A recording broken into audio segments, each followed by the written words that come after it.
Welcome back. This is the Granger Group podcast number 2. And the first one was with lenders because we needed the money to get to you. Right. The second most important is the inspection. I mean, if we screw up and we buy a bad house, it's going to cost them more money. So the whole goal of this whole thing is to make sure we don't make a stupid mistake. Absolutely. We're going to make mistakes, but not big ones. And the reason, and I'm here today with Alex Souris of Cornerstone Home Inspections. We have been working together, what do you think? Has been 7 years? Yep, 7 years. Probably have done a couple hundred, maybe 300 inspections at that point. What I like about you, and the reason why our team uses you as well, is the biggest thing that you do is you don't want to watch them squirm. You don't create, you don't sing the problem. Oh, I see a problem here, and then want to see, like some inspectors say that, they sing it, it makes my skin crawl, and they want to see them squirm. It's almost like a power trip. I hate that. What I'm trying to, and what you're trying to do is get somebody aware of the practical problem. Like, okay, it's GFCI. Okay, Simple fix. Yeah. So what are your thoughts on that? Like me just saying that, and I don't know if you've been to other inspections, but you did some training. What are your thoughts on that? Why do inspectors do that? I think, just like you said, I think it's a ego power trip, and they have to be the most important person in the room at that time. Yeah. Unfortunately, there are some people that are like that. Yeah. Me personally, I like to identify the problem and explain the issue, and anything can be fixed. Anything can be fixed. Agreed. So it's not, just because, okay, an outlet cover is missing, it might be something in red in the report, does not mean that it's a expensive fix. Yeah. It's an easy fix. Yeah. A lot of stuff is, but some people like to amp it up and make it seem a little bit more detrimental than what it is. I don't know what their parents did to them, but they did something bad. I don't know what it is. It's a power trip. But you were always, like, when we started working together a lot, you were available, you were grinding. The reason I like your company and you is the fact that you own it. This is not something, if you make a mistake on an inspection, you can't just walk away and quit. Nope. That is what I like. You got to make it right, and you have made it right in the past. We're not going to go through all of that. But when I hear that and you talk to me and you said, yeah, I had to do that, an employee did that, I had to make that right, the employee's gone, that is awesome to me, because I can't walk away from this either. No, you can't. This is what I do. It's not going away. So that's what I like dealing with you, and my team does too. The biggest thing what do you think from a buyer's perspective, like in a buyer's agent's perspective, what should we be doing when we're walking through a house? Like I'm sure you've walked into, and let me ask this a little bit better. I'm sure you've walked into an inspection going, are you kidding me? Why are we here? I mean, this house, there's no way it's going to pass an inspection. This report's going to be 90 pages long. Like, what would you say to somebody who is just starting into business? If they're just starting in the business, as far as just walking in a house, showing a house, showing a house, it depends on what the buyer's looking for. Yeah. I mean, some people want turnkey, completely move-in ready, and they don't want to deal with, rehabbing or remodeling or updating. Some people, my first house, it was a fixer-upper. That's stuff that I knew how to do, that, I could go ahead and invest and put some time and some sweat equity in, and get some equity built up. And some people are fine with that. A lot of people like doing that. It just depends on the buyer. So the buyer's agent should have already screened them, like, hey, are you guys looking for something that you just bring your clothes and your toothbrush at settlement? Right. Or are you ready bringing your to chop saw and your plumber and electrician? Yeah. and Uncle Joey, the HVAC guy, and everybody else. Yeah. I mean, that's just it's hard to when you're taking your exam and everything, you don't know. You got to go through some reps. You got to go through some deals. You got to feel it. Experience. Yeah. Experience is number one.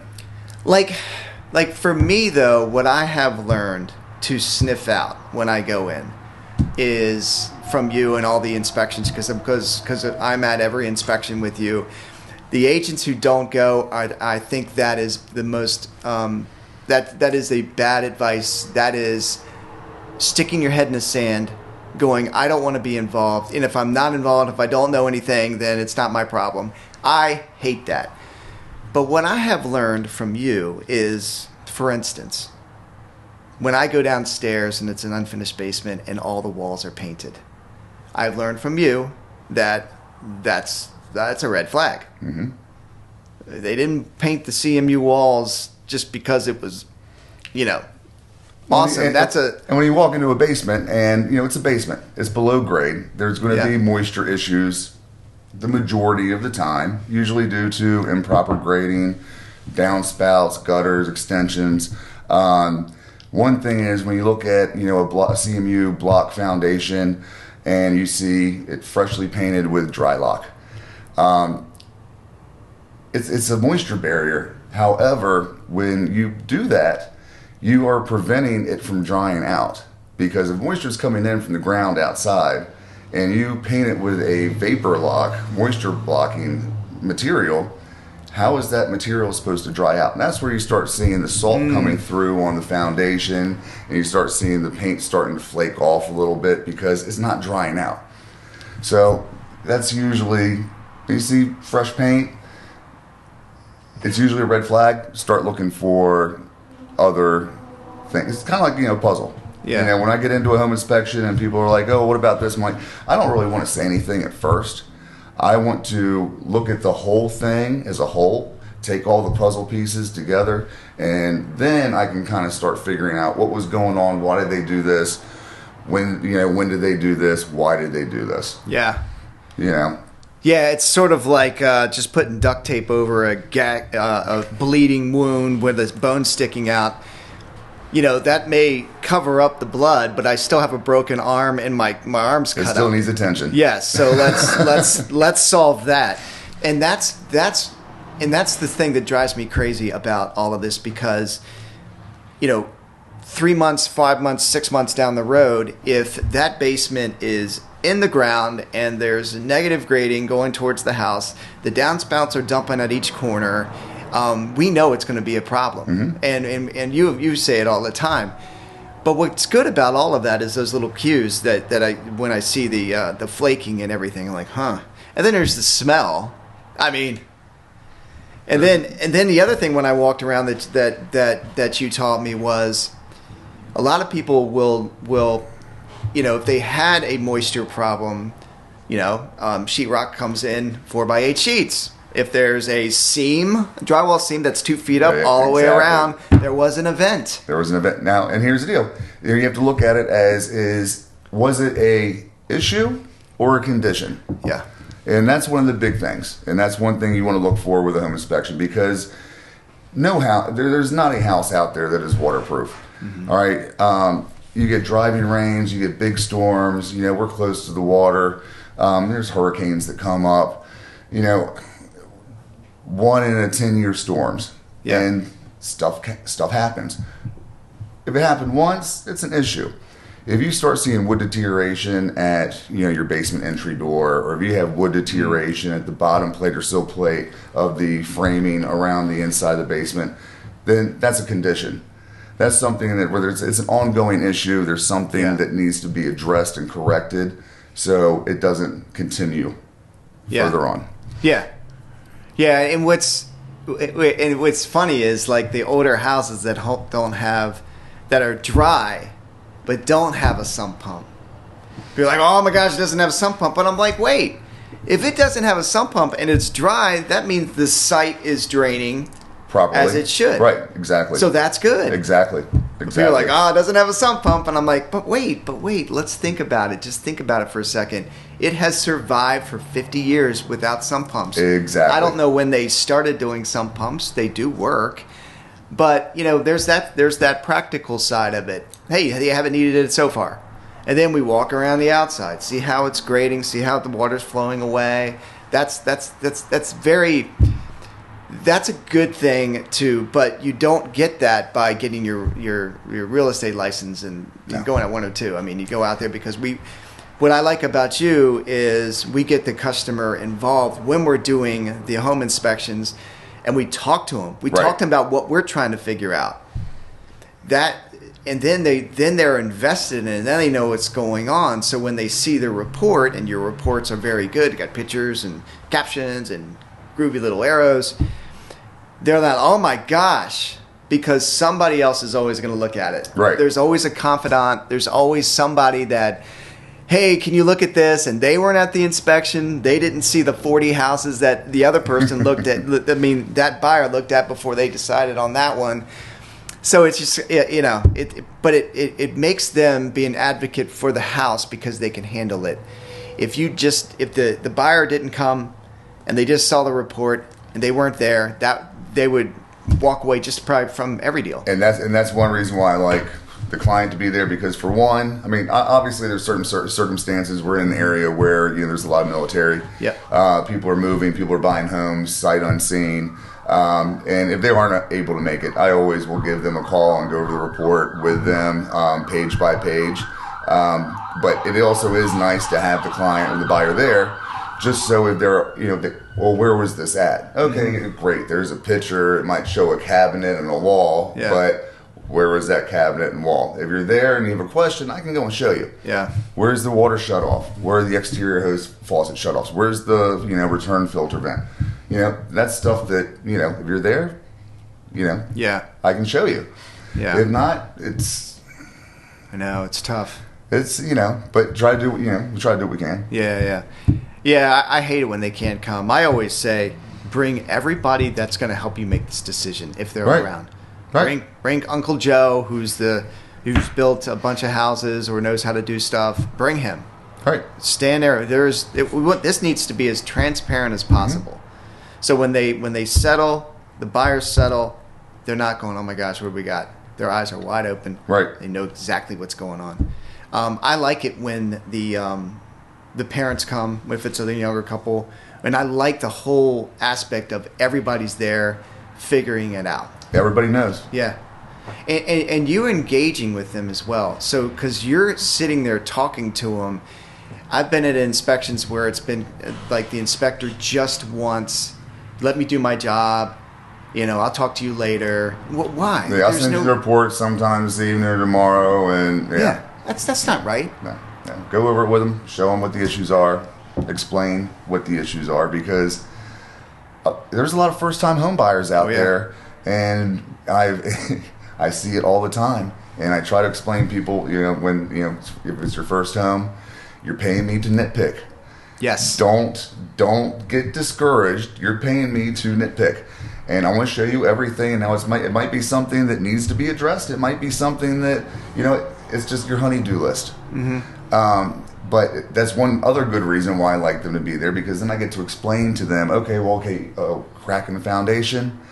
Cracks in the foundation that are, a quarter inch or less, following a mortar joint, perfectly normal. Yeah. Seal it up. But if you're not there and I can't explain it to you and you see the report, you're cracking the foundation, and then people have red flags going up, especially for a first-time home buyer. Oh, yeah. If you're there, I can explain everything to you and show you and tell you what you kind of need to do and move forward. It's not that big of a deal. No, it's not. Not when you know all the information. Right. Just like everything else in life.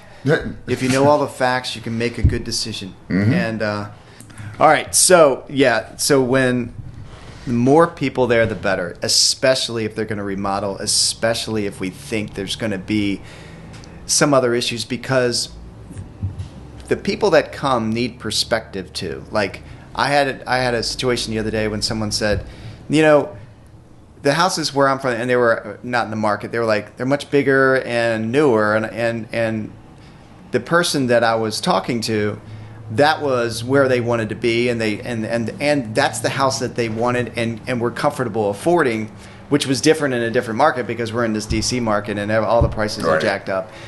But what was nice was once it was a father, he got in there. He was involved in everything, and then things were good because at the end of it, we haven't had any drama with the listing agent, and it's been great so far. Mm-hmm. And everybody is calm about it. Everybody is relaxed. Mm-hmm. They know what they're getting, which is awesome. Right.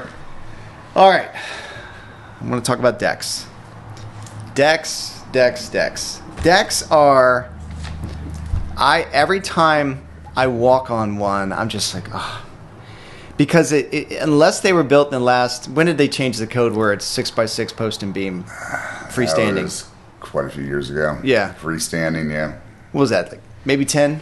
Around that. Yeah, and all the decks, no one replaces their deck. Once the deck's up, it's there. That's our deck. It's there, and then there's repairs made. Yeah. And then there's repairs. So if it's a 1990s or early 2000s house, they got a 1990s or early 2000s deck. Yep. And so from that perspective, that's kind of tricky for you. It can be, depending on the age of the house. Yeah. Because for one thing that I look for is, for one, how it is secured and attached to the house. There should be a ledger board up. There should be flashing behind it, so water's not getting into the sheathing or running places that it shouldn't. Yeah. Also looking to make sure there's lag bolts going into that ledger board, because that's what is holding up the floor joist for the deck. A lot of times you won't see lag bolts going through into the joist. You'll see just nails. Nails will rust over time. They're not that big in diameter. Yeah. So you want to see lag bolts going in. And that's one reason why they came out and they want to start seeing decks being built freestanding with a 6x6 post and beam configuration about 18 to 24 inches off the house. So that way it's supporting itself. That way you don't get out there and have that first party and have 30 of your best friends out there and something bad happens. Yeah. It happens every year, not often, but it does happen, and that's why they changed it to the freestanding supporting system. But you want to look for lag bolts. New construction with some newer homes, you don't need the post and beam configuration, because there's actually hardware out there now that they secure to the floor joist while they're building the house. And if you look underneath the deck, you will see brackets coming out, and it's basically freestanding because it's attached to the house, not just from lag bolts going to the floor joist. It's actually connected to the floor joist further back than what you're seeing. So when they're framing it, the initial framing on that... They're putting brackets in, yes. They're putting brackets and hardware in that is securing it further back than rather than just having the lag bolts going across. So it's connected to the house. Yeah, so you're seeing it on a lot of newer townhomes. So so when you see that, it's new construction. Code says freestanding. You should have a 6x6 post and beam configuration. Not necessarily true. That's interesting, and that seems like the way you just described it. Seems like it'd be stronger because it's connected to the house. It's in, It's almost the same if you had a cantilevered deck or balcony or Juliet balcony off of your house. Those joists have to go back at least 2/3 from what 1/3 is sticking out. So that way it's supported, because obviously, it's a Juliet balcony. You don't have any support.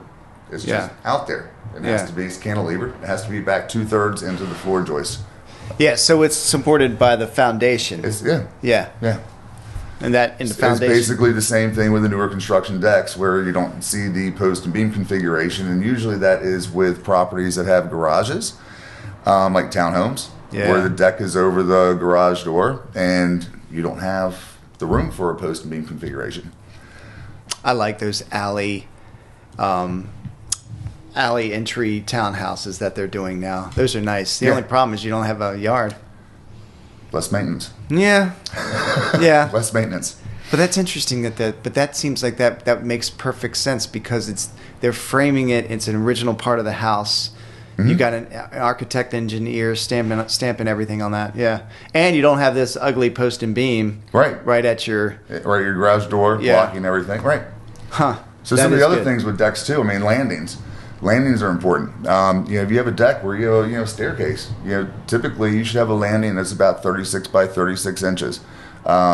The reason being is you get people out on the deck. You don't want to have somebody right there next to a set of stairs that. Oh, you're talking about a landing at the level of the deck. Yes, correct. Right. Huh. Right. So that's one thing that most people don't think about, but it's a safety issue. Yeah. As far as from a home inspector's point of view. Huh. So there should be a landing at least 3 feet by 3 feet.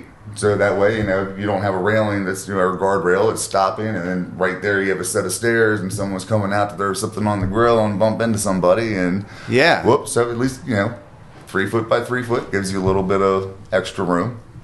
Okay. So that's important. Another thing is a lot of decks and stairs have loose railings. When decks are built, it's obviously built with usually pressure treated wood. Mm-hmm. It needs time to dry out. So when the deck is built, everything's nice and tight at the time of construction. However, over time, the pressure treated wood dries out. Loose railings, guardrails. Yeah. Sometimes it could be a simple fix is just tightening up the lag bolts or carriage bolts going through it. Sometimes it may require a little bit, more. Yeah, the spacers, when they install the spacers. Yeah. I think you showed me that one time, and that was really neat how they put a, the same diameter, same size as the floor joist. They just turn it and they put it at the at where the railing comes into the, which is awesome. Yeah. Makes perfect sense. Yeah. Yeah. Yeah, that's so. But decks, there can be a lot of issues with decks, but everything can be fixed. Yeah, that's right. Yeah, and what's really strange is when it gets really low and you can't see it, and then it's like, well, it is kind of low, and it's 4x4, and if it feels good on your feet, you're like, it's, what do you do with that? It's kind of a judgment call, right? It is, because, typically if you have a deck and you have a post and beam configuration, really you should have footers that are 28 inches deep, because that's where the frost line is for this area. Sometimes people look up how to build decks on YouTube, and they don't want to dig a 28-inch hole and mix up concrete. So, they'll just put, one of those preformed blocks for those are 4x4 post. But, I've seen it. It's not correct. But if it's been there for 15, 20 years and it hasn't settled into the ground and it's only 12 inches off the ground, it's one of those maintain and, kind of monitor and repair as needed type deals. If it's something that's, a second story deck, no, that's something where you should have a footer. Yeah. Oh, absolutely. And freestanding. Yeah. It's just, and then the sellers always hate to fix them. It's been that way for a long time. Like, but they know it's coming in, and if it's a good agent on the other side, they're going to say, look, have a contractor look at it. You might spend $1,500, but it's so worth it. Right. You don't want to leave. You don't want to deliver a bad product and then something to happen. No, absolutely not. That's the whole point of the home inspection. Yeah. Yeah. All right. That's interesting about the new construction. That was great. I'm glad you. I did not know that. Crawl spaces. I got to talk about crawl spaces. I hate it when I walk into a Rambler and I can feel the floor joists, and I know there's no. So I know it's not on the slab. Why did we do that? Who started the first crawl space? There is not one, unless it's been fixed, that I don't know who came up with that idea, but I'd like to kick them too. Yeah. Because crawl spaces is nothing but a can of worms. And here's the deal: out of sight, out of mind. Yeah. And nobody goes down the crawl space. No one. Nobody. You open up that door and there's, spider webs everywhere. You could tell nobody's been in there for years. I said out of sight, out of mind, but that does not mean that it's okay. Okay, because I am more surprised when I go into a crawl space where I do not see any possible organic growth, because as a home inspector, we are not allowed to call it mold unless it has been tested and the lab results came back positive for mold. Right. So crawl spaces, it's below grade. it's a concrete foundation. Concrete's porous. It rains outside. Water comes through. If you don't have a vapor barrier down, if you have foundation vents that are at grade level, if you're on a hill and, you know, at the bottom of a hill and all this water is coming down, it's going to come right into your crawl space, as we both know. Yeah. So there's a lot of issues, but it's stuff that there's easy fixes. We already talked about grading. Grading's one of the big things. Water's your worst enemy. Get the water away from your house. Extensions on downspouts. Usually, a lot of times when I go into a crawl space, I will see efflorescence, which is a fancy name for moisture staining. You'll see it on the corners of the house or by foundation vents that are at grade level. It's because water is not flowing away from the foundation properly. Yeah. Get extensions on your downspouts. Make sure the foundation vents are, not at grade level. If they are, put in some half moons. Yeah. And that way you don't have water flowing into it. There's always a cause, and there's always a solution to the cause. Mm-hmm. And some of it's simple. Other times it might be, more involved with maybe a French drain. The water, if you're close to the water, if the water table's high, it depends on the property. Yeah. When I try to explain to the sellers when I'm on the seller side, or when I'm talking to the other agent, if there's a problem, from a practical side, the crawl spaces can be fixed, and it's just when I look in a crawl space, if I'm doing a listing and I'm looking at it, or I'm out with my buyers looking at it, you've taught me that if the insulation is hanging, that means it's moisture because it's heavy. The insulation is heavy because of the water, and if there's no vapor barrier, meaning plastic over the gravel, there's a problem. Right. And then, but every time that it was a huge problem, we were able to get it fixed with a contractor that we use. And so I try to talk to the sellers, and I try to talk to the other agent. The sellers are benefiting from this new market, and it's been an appreciation. This is a windfall of cash.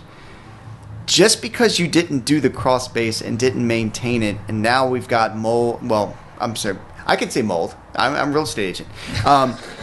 We have mold and other problems down there. It doesn't mean that the new family who is buying it at the new market price should have to deal with that. Yeah. If you want to sell it to them at the price that you purchased it for, hey, we'll take on the crawl space all day long. Right. Yeah. But, I try to get that from practical side in the deal itself. Hey, I don't want to spend the seller's money, never want to spend anybody else's money. But at the same time, if they're going to, that's one of the things that I really stand firm with is let's try to get that fixed. We're giving you the benefit. If I'm the buyer side, we're giving you the benefit of the appreciation in the market. Please give us the benefit of a healthy, good crawl space. But it's very fixable. But there's no crawl space that you've been in that was like, we're good, unless it was just fixed. Unless it was just recently encapsulated and everything was done by a reputable company. I love that. So, So, other than that, I'm surprised to go into a crawl space and not see something. Yeah. Especially organic growth or issues that's causing the organic growth. Mm-hmm. Vapor barrier could be misaligned. Yeah. Poor grading. Yeah. So there's always an issue, but it can all be fixed. Yeah, that's the beauty of like the new construction now, because now, before it was an open section, meaning all the groundwater went into everybody's front ditch, and then they didn't grade houses like they do now. What I like now when I go into a subdivision, most of the roof lines are the same. Mm-hmm. Most of the houses are up in the air, and everything's draining towards the street. And the street has at various points the storm water, and then there's a big pond somewhere. I mean, that's how we build them now. Well, and now they're putting French drains in when they're building, before they pour the slab in the basement, when they pour the foundation, and basically it's gravel, and it's kind of like a seepage pit. around the inside of the foundation below the slab, and it all goes into a sump pump. Yeah. So it's preventative maintenance, or it's preventative measures that are going to prevent issues later on. Yeah. During the life of the property. We are getting better building. Well, that's the whole point. Yeah, it's very good. I mean, even like everything that they're doing now, the houses are stronger. Everything works better. Airtight, sealed, airtight. Yeah. I mean, I do a lot of new construction inspections, pre-drywall inspections. Yeah. You walk in there, every bottom plate, every joist, everything is completely sealed up before drywall goes up. I mean, the house is airtight. And you just don't see that, on older homes. It just wasn't a thing back then. No. But, I mean, yeah. Yeah, but we all survived. We did. We're still here. Yep. We're still here. Now it's not falling down. And there's something about, I like new construction, but there's something about an established neighborhood. That is glorious. And but houses are just like people. There's some 20-year-olds that are just awful because they've never done anything. But there's also some 80-year-old people who take care of themselves, and they're awesome. Right. So it's just like anything else. If you take care of the house, it's going to be awesome. Right. And the sellers, it's on the sellers to do that. Well, and it's a house. Yep. I mean, it's maintenance. Welcome to home ownership. Yeah. So roofs. I want to talk about roofs next. Why did... I haven't seen this much lately, but why did they start... When was it okay to put shingles on top of shingles? That is you can the go 2 layers. Stupidest thing. I know. You can go... I know, because usually there's a roof leak, and that's usually when roofs are replaced, is when there's an issue. People usually don't deal with things until there's a problem.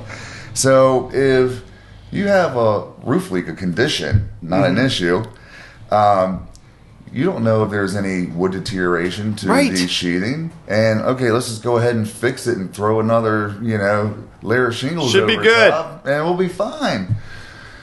It is okay to go over 1 layer of shingles. You cannot go more than 2 layers.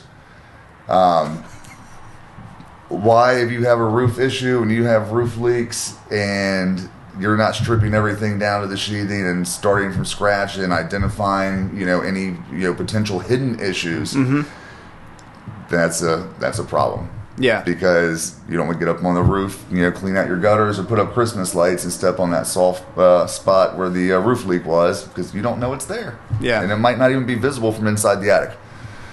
That's the thing that I learned from you was you have to go in the attic to do a full evaluation of the roof.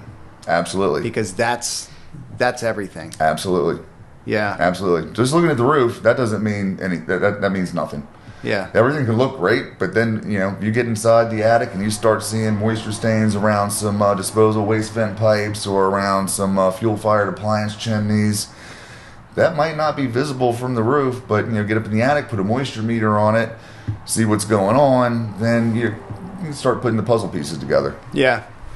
What's really interesting that we've talked about a lot on site in attics is the ventilation and what's adequate. I mean, it's fascinating. The older houses that don't have the ridge vents, and then vents in the soffit. I mean, so what are the guidelines? What's the best way to handle that stuff? There's a lot of different issues. Yeah. You could actually have soffit vents present with a ridge vent. They could have added insulation. If it was an older property the insulation was less than 6 inches, someone could have gone in, blown in insulation. They might not have had baffles put in at the sheathing that goes down to the soffit area to allow for air to come up, cooler air to come up from the bottom to exit through the ridge vent at the top. If the insulation is pushed up against it, you're covering up that ventilation. Right. And it can't pull anything. So that could be one issue. Another one is they could have had a ridge vent, replace the roof, and they didn't put a new ridge vent in. Those knuckleheads. I come across that quite a few times. Or they'll put a attic fan in, and I came across this the other day, and they put one attic fan in at a gable vent. Okay. But there was no ridge vent. there was no soffit vents, and there was no gable vent on the opposite side of the attic. And the entire attic was covered in organic growth. You can have an attic fan pulling out as much as you want. If you're not pulling any fresh air in, the makeup air thing, you're just paying for electricity. And that's interesting, and I didn't know that when I first got into this, is the attic is supposed to breathe. It's supposed to breathe, absolutely. Absolutely. I had no idea. I mean, it's one thing, and years ago, it comes down to an issue or condition. If it's a moisture stain in an attic that has been ongoing for a couple months, you're going to see some possible organic growth in that area. Yeah, that's an issue. Poor ventilation, and you go up in the attic and you see everything, the sheathing, the trusses, and everything's covered in possible organic growth. That's a condition. That's a ventilation problem. And that's when, you need to open up the soffit vents, get some baffles in if there is a soffit and they've just been closed up, or get a ridge vent. Ridge vents aren't expensive. No, they're cheap, and it's easy to put in.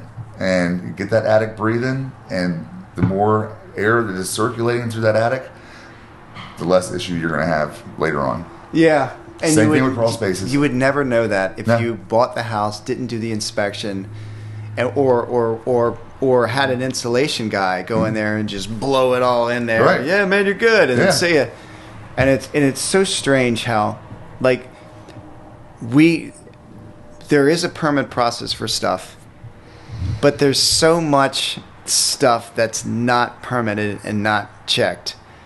And homeowners who don't really know, because not everybody's in this business. People are engineers, people are salespeople. They don't know this stuff. Right.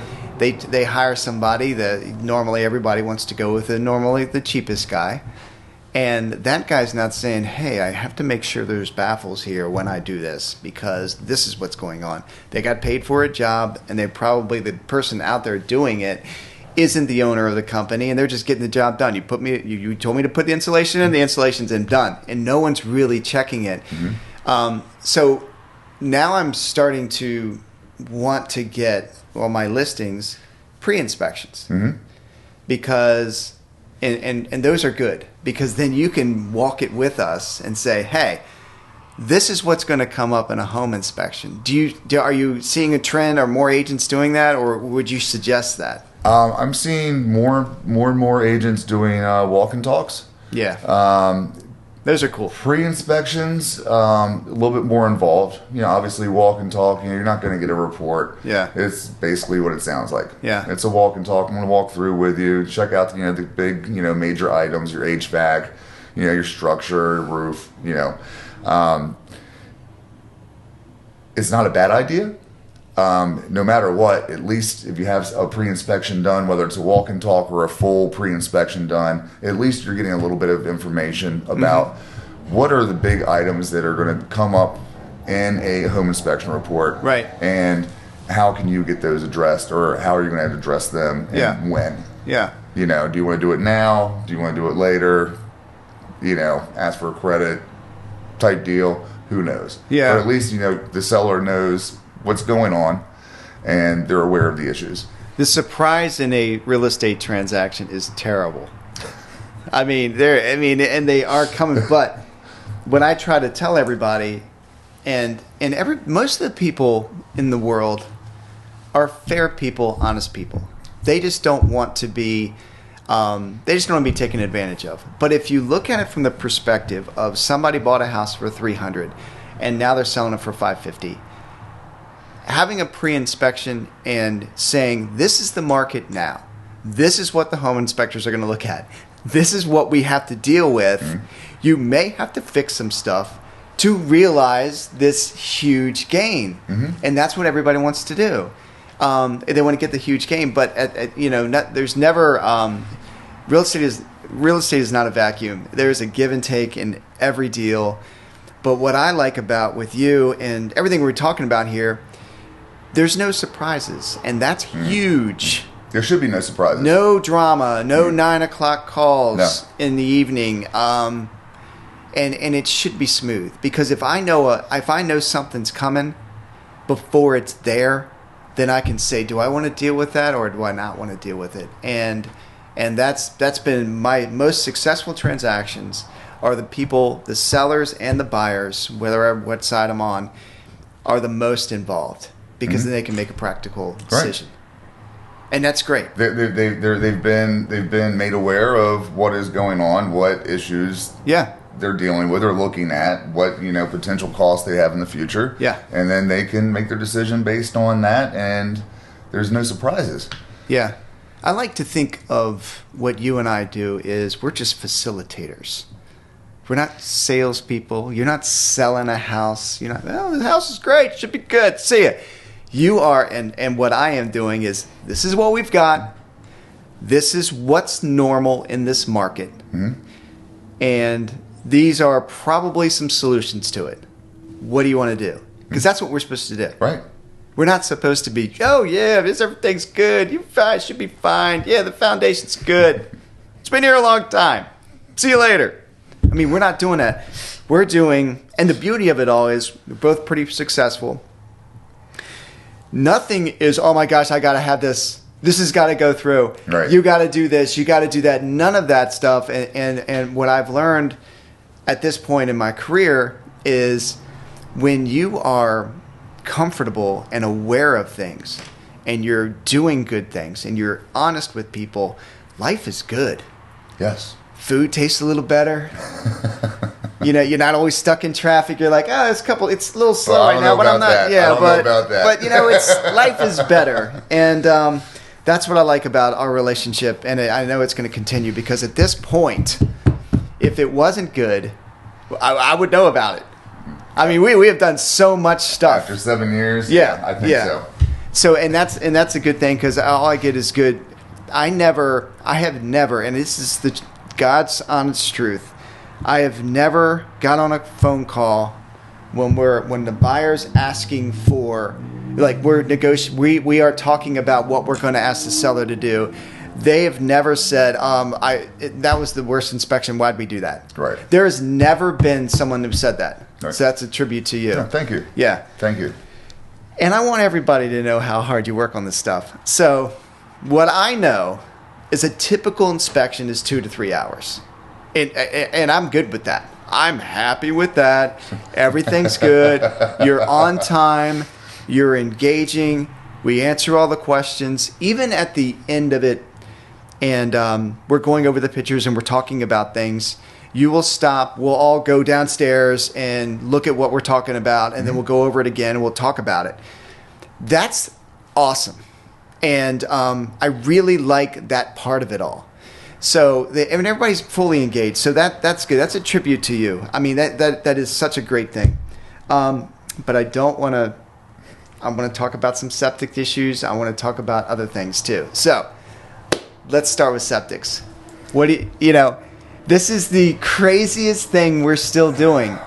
We're having all of the stuff come out of the house into a concrete pit, and then we've got an outtake that takes it out into the yard in a gravel pit. No, it could be a seepage pit. It could be a drain field. Yeah, I mean, there's holding we're tanks. Still doing that. There's holding tanks. There's mound systems. Yeah. I mean, you name it. You name it. So I would never recommend having or purchasing a house without having a septic evaluation done. Oh, yeah. If there's a septic there, I don't care if it's just been put in. Mm-hmm. Have it done. Yeah. Because you still want to make sure that everything's functioning as intended. Yeah. But septics, there can be, it's a septic system. It's below grade. It's underneath the grass. There's usually trees around. Yeah. One thing that usually always comes up in a septic evaluation is root intrusion. Now, if you have a couple little grass roots coming through the tank at the top, not a big deal. That's kind of normal. If you start having root intrusion in your drain field line or your outlet baffle, that's an issue because it's not going to get any better. It's only going to get worse, and then you're going to get a clog. You definitely want to get a septic evaluation done. You do not want to do a septic dye. Who thought of that? If it's what dum came up with that? I don't know. There's no way that ever has. Explain the dye system, and we'll talk about how dumb it is. Yeah, so septic dye test. It's basically Easter egg dye. Okay, it's jumbo Easter egg dye that's red, and you flush it down the toilet, and then you run the water for about 3 hours at every faucet, sink, fixture throughout the house, and then after 3 hours, go and walk around the yard and see if you see anything. Here's the deal: if your septic system has failed, that dye is only showing you where it failed at. You're gonna notice it by the smell. You're gonna notice it from it coming up from the tank itself. Yeah. There's gonna be other signs. The only time I do septic dyes is when it's a VA loan that it's required and it's a new system that's just recently been put in. Okay, yeah. And then they want to make sure that everything's flowing. It's for the loan. If it's a year or so old, to satisfy the lender, requirements, not to anything over that. No, get a septic evaluation done. Yeah. Have everything scoped out, because you don't know if anybody's driven over the drain field, cracked any lines. Yeah. You don't want to end up with any issues once you move in. What I really like about the technology now is the fact that, you dig it up. You look at the levels, because the level is supposed to be how much is it? 7 inches or 8 inches below the intake, the outtake? 7 inches. Going out. So I'm talking about the outtake, right? The out. Yeah. Well, the inlet and the outlet should be at the same level, so that way the inlet is coming in and the water levels, everything's flowing in. Okay. And then you have your outlet. Yeah. So when you put a scope in there, which I like about the test, you go all the way to the distribution box and then lets the water flow. That is a beautiful thing. Right. And then run the camera down. Yeah. I mean, that actually is, that means that everything's working, it's flowing out, it's not going to back up. I've been in, so septic, how many would you say percentage fail? I'd say about maybe 30%. Yeah. About 30. I think that's fair. And here's the deal, and it's not necessarily a fail, but the majority of the septic valuations is when you do need to have it pumped, because you want to look at the sludge level. Yeah. Okay. So anything more than 12 inches of sludge in the bottom of the tank, obviously you want to get that pumped out. Yeah. So that's another reason why you want to do the septic evaluation. Yeah. Find out, what the levels are. It could have been pumped out. The sellers could have maintained it perfectly for years. Yeah. I've, seen some tanks that people have lived there for 25 years and they don't know where it's at. Yeah. That's a beautiful thing. And then you pull the lid off and you see the scum layer on top, and you can actually stand on it. I wouldn't, but it's personally. Still right. But it's still working, which is amazing. Working, yeah. Amazing. Yeah. Yeah. But that's enough in this market where it is anything that's not directly in a town. It's well and septic around here. It's crazy. Oh yeah, Southern Maryland. Yeah. Yeah. So it's here to stay, and they're still putting them in now. Right. So and you'll still come across properties where there's well but public sewer, or it might be vice versa. Yeah. You might have septic, but you might have public water. Why do we do that? It doesn't make any sense. Yeah. Yeah. So wells. Let's go to wells. I have done probably 4 or 5 times a year. We'll do a shallow well, and they work great. They work. They use them for years. Water's good. Yeah. And it's such a and I understand why people don't replace them, because if it's working and we do a test. What's neat about the test is the one that I was involved in, which was kind of cool, and they stressed the system and they saw how quickly it went back up, and then they measured the volume and how deep it was. It was kind of cool. But then the other one is the fact that you run the water the whole time and it's good. Right. And then the water is potable and everything's good. You do a full, not just bacteria, you do a full test on the water. But, that's still around here, too. It is. You don't come across them too often. Most of them have been replaced, but you still come across a few here and there, and like I said, like you said, if it's working, it's working. Sellers aren't going to do that. And what's crazy about the putting in the deep wells is the fact that there's like a stupid backlog around here. It's a year and a half or something like that. There's quite a bit of a wait. I mean, those guys have got to be sleeping like babies. The owners of those company. I mean, could you imagine having a year and a half backlog? I picked the wrong business. Oh my gosh! I mean, you are wrong business. You are home at 5. You're chilling out. Right? Oh my gosh! All right, so when everybody talks about mold, and that's the thing that we see everywhere in the house. What I like to say, and it's a very easy thing to do, is that's just a professional. I mean, I'm not even trying to figure that one out. I mean, you can see where the moisture's coming in, but there's some people just say, hey, just rub something on it, clean it up, but we still have to source it.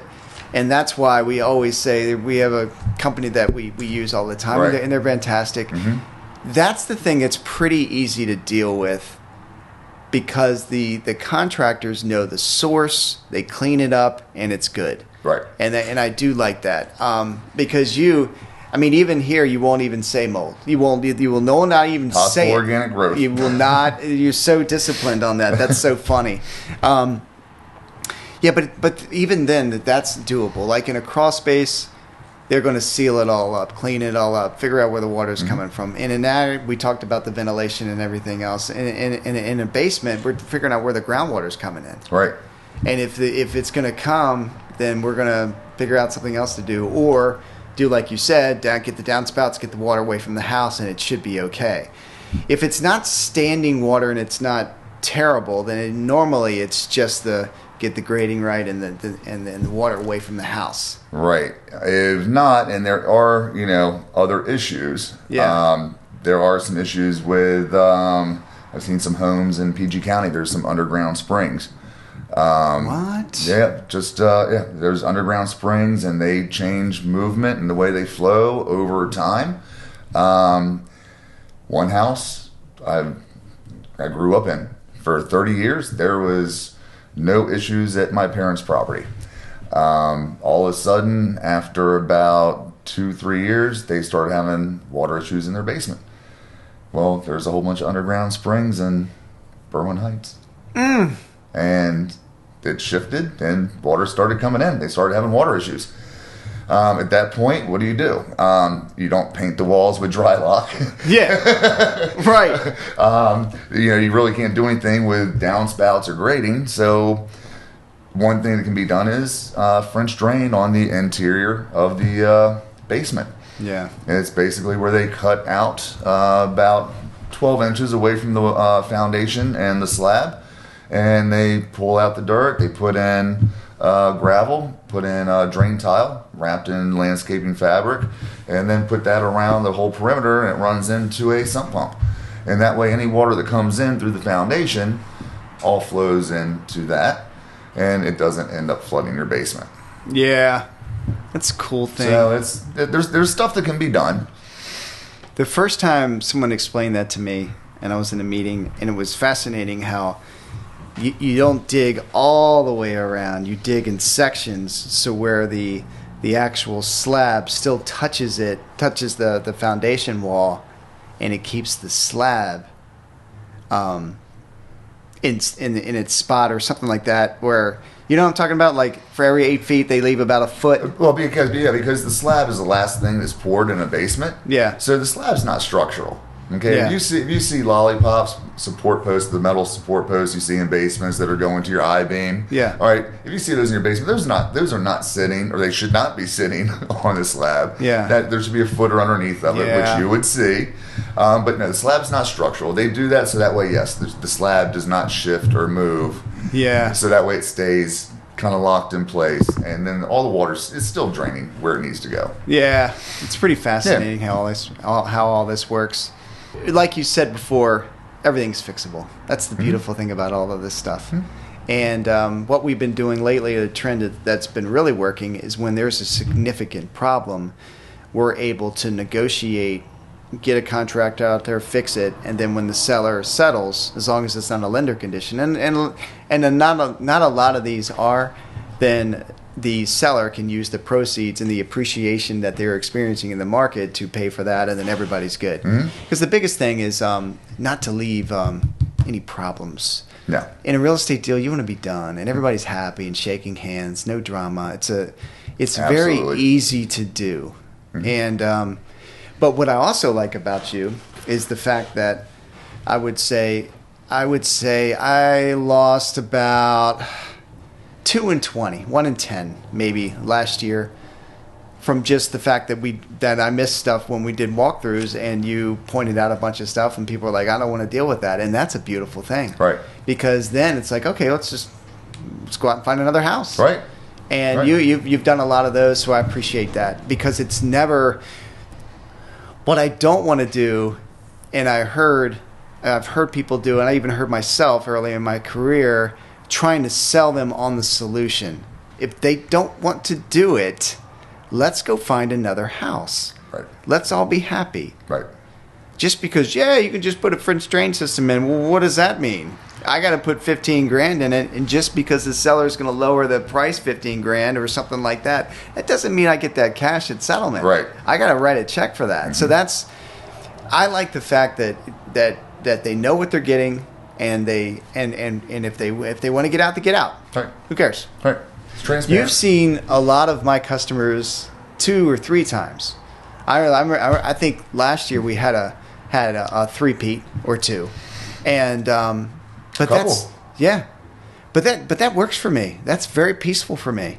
If you're not comfortable, let's like not you said, do it. There's another house out there. It's never the last best real estate deal. No. And another wise person told me once, sometimes the best real estate deal you do is the one you don't do. When someone told me that first time, I was like, okay, that's a wise person. That's someone who's been around a while. Yeah. And I love that. But yeah, that's the, like, I don't know, this inspection thing, and I said at the beginning, it is so important, and you do such a good job. And I mean, from a training point of view, when the new agents come on my team, and if they haven't done a lot of stuff, and a lot of my people are intimidated, and they don't, we always have them come out and do inspections with you. And I've gotten such good feedback from the newer agents from that, because a lot of the old guard in this business say, look, if you don't go to inspections, you're good, because you're not liable. You didn't know. It's not, you're not an inspector. Don't do it. Mm-hmm. We're supposed to be facilitators, like I talked about earlier, and you are a good facilitator, so I appreciate that. Thank you. So I want to close it out, because I think we've covered everything. I mean, this has been great. Our relationship's good. This is one of those things where I have the same thing with the lender that I use, Mike Bendeba. People call me a lot and say, hey, try me out. I'm like, I'm good. I'm good. Right. Because I'm just so comfortable. The customers are comfortable. I'm comfortable. And there hasn't been anything that's come back, because I have the same phone number and email, and everybody knows how to get a hold of me. And no, I haven't had any issues come back to me that haven't been handled. There has been a few, but that wasn't anything that you could have discovered. And that was just a seller getting over on somebody, and those issues aren't going away. And unfortunately, that happens. Yeah, especially on the flips. I think they need to get better at the permitting, but I don't think the county is equipped. These counties are equipped to do all that. I'm not even going to touch on that one. Yeah, I wish they had a bigger budget for that. They do have the guys who drive around, and I do see from time to time when I'm walking around in neighborhoods or driving around in neighborhoods, I'll put a big stop work order on, and I'm like, that's good. That's someone's actually doing their job. Yeah. That's good. That's good. So, all right. So let's close this thing out. I appreciate it, Alex. Thanks for having me. Yeah, this was my second podcast, and this was great. and I really appreciate it. I hope this helps people. It should. Yeah, so do I. So do I. No, I mean, it's that's why we do this. Yeah. Is to inform people and let people know what to expect and what they should expect. All right, so tell people how to get a hold of you. All right, so if you would like to schedule a home inspection or any environmental services with Cornerstone Home Inspections, you can give me a call at 301-706-5156, or you can check us out on our web. It is homeinspectionsbycornerstone.com. All right. Hey, everybody. Thank you for watching this. If you went all the way through, I hope you got some benefit from it. This is a big deal for me. These podcasts mean something to me. These are my business partners. These are the people I use every day. This is a critical part of my business because everything has to be transparent. Everybody has to know what's going on. And that's huge. And I'm going to be doing this business for a long time, have been doing it a long time, and I want to see people out and about, shake my hand, say that was a great house, and just trust me and trust my team and my whole network of people. I am a creature of habit. I've been dealing with the same title companies and inspectors with Alex and lenders for a long time, and it's working. I am a stubborn, loyal person, and I'm going to keep it up because I want to keep getting great real estate transactions going on, because when they're not great, there's drama. I don't want drama, and Alex is a big part of no drama, because it is critical that everybody knows what they're getting, and then they can deal with it, and that's a beautiful thing. So thanks for tuning in on episode 2 of the Granger Group podcast. I appreciate everything. Thank you.